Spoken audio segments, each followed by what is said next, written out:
Pia at Toto nagsalita na, hinggil sa tunay na relasyon ni Bunso Migs Malino at Ann Gatnil.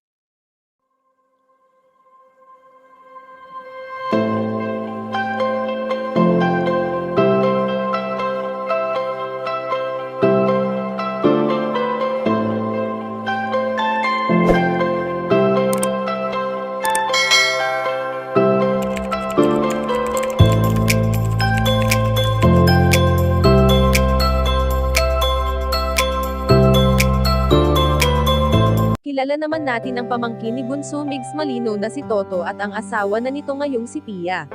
Matatandaan noong nabubuhay pa ang namayapang komedyanteng si Cutie Mahal, ay palagi silang magkakasama sa kulitan man at sa tawanan.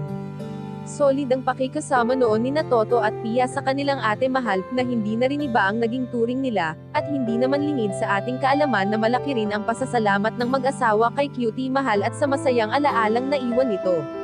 Marahil marami ang nagtataka kung bakit hindi na natin malimit na nakikita sina Toto at Pia sa mga ganap ng kanilang Tito Migs, ngunit alam naman natin na busy lang sila sa pag-aalaga sa kanilang anak na si Baby Chaos na nagbibigay sigla sa kanila ngayon. Samantala ayon sa aming impormasyon na nakalap na nagsalita na sina Toto at Pia hinggil sa kumakalat na relasyon ni Bunso Migs Malino at Ann Gatnil, ayon sa kanila ay hindi totoo ang mga bali-balita tungkol sa kanilang Tito Migs, ipinaliwanag rin nila na tanging pagkakaibigan lamang ang namamagitan sa dalawa. At tumutulong lamang si Ann Gatnil sa binata sa pagbibigay tulong nito sa ilan nating kababayan na kapuspalad, naway tigilan na di umano ang pagpapakalat ng maling impormasyon, dahil nag-iisa lamang si Cutie Mahal sa puso ni Bunso Migs Malino. Kayo mga kachika, anong masasabi nyo dito? Please leave the comment and don't forget to subscribe.